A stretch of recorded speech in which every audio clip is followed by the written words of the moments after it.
जय श्री कृष्णा। राधे राधे दोस्तों, आप सभी को कार्तिक मास की हार्दिक शुभकामनाएं। आज की वीडियो में आप सुनेंगे कार्तिक मास महात्म्य का अध्याय 3 और साथ ही अंत में आप सुनेंगे श्री कृष्ण और सेठ की एक अद्भुत कहानी। तो आप सभी लोग वीडियो को पूरा देखिएगा। वीडियो पसंद आए वीडियो को लाइक अवश्य कीजिएगा और चैनल को सब्सक्राइब जरूर कर दीजिएगा। अगर आपको हमारी वीडियो पसंद आती है तो वीडियो को लाइक अवश्य किया कीजिएगा। तो चलिए आज का अध्याय शुरू करते हैं। सत्यभामा ने कहा कि हे प्रभु, आप तो सभी काल में व्यापक हैं और सभी काल आपके आगे एक समान है। फिर यह कार्तिक मास ही सभी मासों में श्रेष्ठ क्यों है? आप सब तिथियों में एकादशी और सभी मासों में कार्तिक मास को ही अपना प्रिय क्यों कहते हैं? इसका कारण बताइए। भगवान श्री कृष्ण ने कहा कि हे भामिनी, तुमने बहुत अच्छा प्रश्न किया है। मैं तुम्हें इसका उत्तर देता हूँ, ध्यान पूर्वक सुनो। इसी प्रकार एक बार महाराज बेन के पुत्र राजा पृथु ने प्रश्न के उत्तर में देवर्षि नारद से प्रश्न किया था और जिसका उत्तर देते हुए नारद जी ने उसे कार्तिक मास की महिमा बताते हुए कहा कि हे राजन, एक समय शंख नाम का एक राक्षस बहुत बलवान और अत्याचारी हो गया था। उसके अत्याचारों से तीनों लोकों में त्राही त्राही मच गई। उस शंखासुर ने स्वर्ग में निवास करने वाले देवताओं पर विजय प्राप्त कर इंद्रादि देवताओं एवं लोकपालों के अधिकारों को छीन लिया। उससे भयभीत होकर समस्त देवता अपने परिवार के सदस्यों के साथ सुमेरु पर्वत की गुफाओं में बहुत दिनों तक छिपे रहे। तत्पश्चात वे निश्चिंत होकर सुमेरु पर्वत की गुफाओं में ही रहने लगे। उधर जब शंखासुर को इस बात का पता चला कि देवता आनंद पूर्वक सुमेरु पर्वत की गुफाओं में निवास कर रहे हैं, तो उसने सोचा कि ऐसी कोई दिव्य शक्ति अवश्य है जिसके प्रभाव से अधिकारहीन यह देवता अभी भी बलवान है।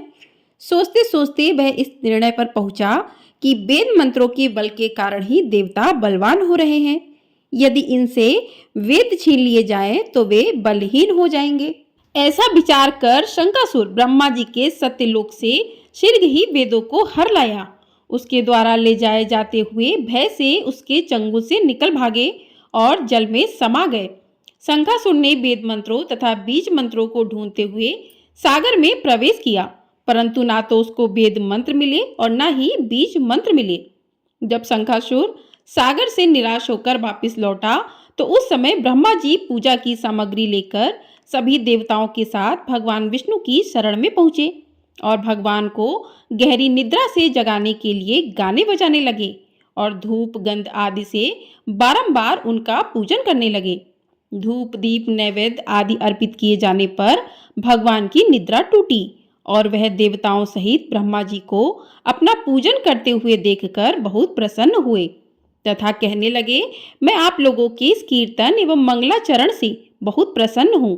आप अपना अभिष्ट वरदान मांगिए, मैं अवश्य प्रदान करूंगा। जो मनुष्य आश्विन शुक्ल की एकादशी से देवोत्थान एकादशी तक ब्रह्म मुहूर्त में उठकर मेरी पूजा करेंगे, उन्हें तुम्हारी ही भांति मेरे प्रसन्न होने के कारण सुख की प्राप्ति होगी। आप लोग जो पाद अर्घ आचमन और जल आदि सामग्री मेरे लिए लाए हैं, वे अत्यंत गुणों वाली होकर आपका कल्याण करेगी। शंखासुर द्वारा हरे गए संपूर्ण वेद जल में स्थित हैं। मैं सागर पुत्र शंखासुर का वध करके उन वेदों को अभी लाए देता हूँ। आज से मंत्र बीज और वेदों सहित मैं प्रतिवर्ष कार्तिक मास में जल में विश्राम किया करूँगा। अब मैं मत्स्य का रूप धारण करके जल में जाता हूँ। तुम सब देवता भी मनुष्यों सहित मेरे साथ जल में आओ।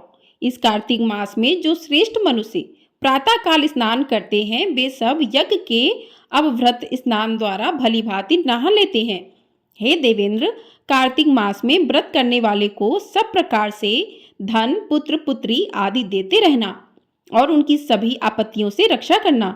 हे धनपति कुबेर, मेरी आज्ञा के अनुसार तुम उनके धन धान्य की वृद्धि करना, क्योंकि इस प्रकार का आचरण करने वाला मनुष्य मेरा रूप धारण करके जीवन मुक्त हो जाता है। जो मनुष्य जन्म से लेकर मृत्यु पर्यंत विधि पूर्वक इस उत्तम व्रत को करता है, वह आप लोगों का भी पूजनीय है। कार्तिक शुक्ल पक्ष की एकादशी को तुम लोगों ने मुझे जगाया है, इसलिए यह तिथि मेरे लिए अत्यंत प्रीतिदायिनी और माननीय है।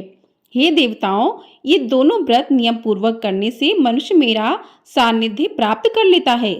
इन व्रतों को करने से जो फल मिलता है वह अन्य किसी व्रत को करने से नहीं मिलता। अतः प्रत्येक मनुष्य को सुखी और निरोग रहने के लिए कार्तिक महात्म्य और एकादशी की कथा सुनते हुए उपयुक्त नियमों का पालन करना चाहिए। बोलिए भगवान विष्णु की जय। आइए अब सुनते हैं भगवान श्री कृष्ण और सेठ की एक अद्भुत कहानी। एक बार एक निपट कंजूस सेठ होता है। वह एक दमड़ी भी किसी को देने को तैयार नहीं होता। यहाँ तक कि वह अपनी सांसें भी सोच समझ कर लेता है। उसका अपनी सांसों को नियंत्रण करने का बड़ा अनुभव होता है। कंजूस करोड़ीमल सेठ श्री कृष्ण का भक्त होता है। एक बार स्नान करने के लिए गंगा घाट जाता है। वहां पर श्री कृष्ण उसकी परीक्षा लेने के लिए प्रकट हो जाते हैं। जब वह गंगा जी में डुबकी लगाने के लिए अंदर जाता है तो एकदम श्री कृष्ण जी उसके सामने एक पंडित के रूप में प्रकट हो जाते हैं और कहते हैं, यजमान मुझे कुछ दक्षिणा दे दो। कंजूस सेठ करोड़ीमल कहता है कि श्रीमान मेरे पास कोई भी पैसा नहीं है। भगवान श्री कृष्ण कहते हैं, कोई बात नहीं, तुम संकल्प कर लो कि मुझे कुछ दक्षिणा दोगे। वह सोचता है चलो ठीक है, और वह पंडित को 1 रुपए का सिक्का देने का निश्चय करता है और सोचता है कि पंडित को कौन सा मेरा घर पता है, मैंने तो यही संकल्प किया है। जब वह अगली बार मेरे सामने आएगा तो मैं उसे 1 सिक्का दूंगा।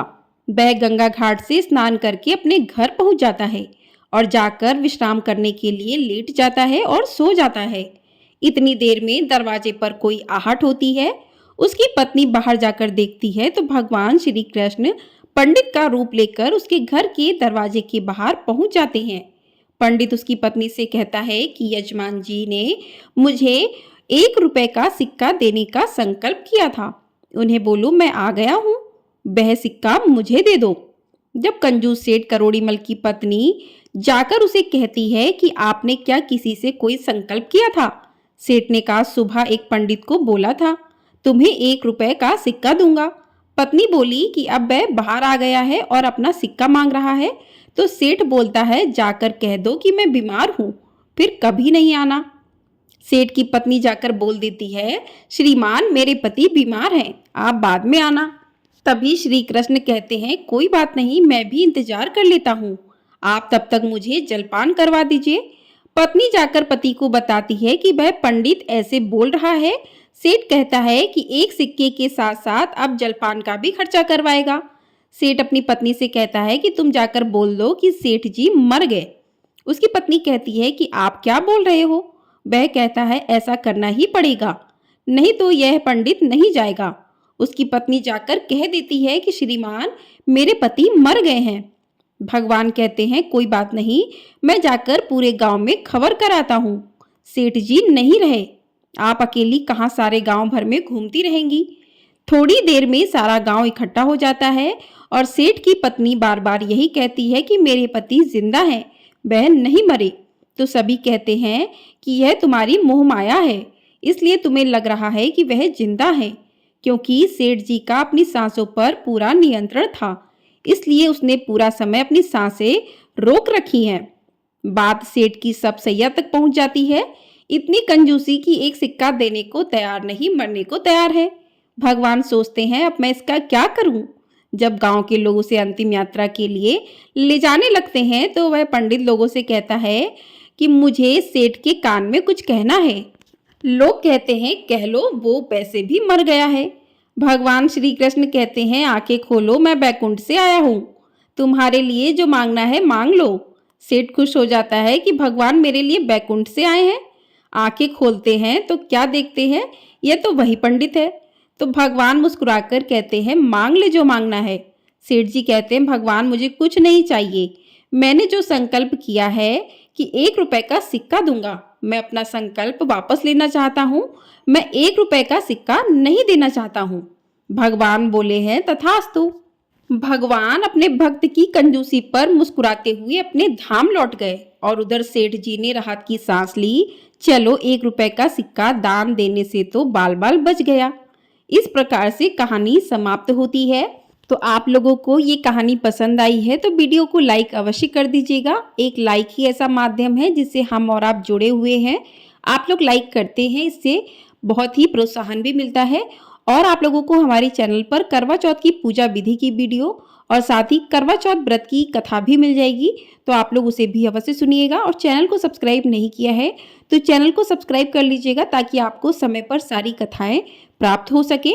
तो आपको हमारे चैनल पर कार्तिक मास के प्रतिदिन कार्तिक मास महात्म्य के अध्याय सुनाए जाएंगे। तो आप अपना ढेर सारा प्यार अवश्य दीजिएगा। चैनल को सब्सक्राइब करके बेल आइकन प्रेस कर दीजिएगा।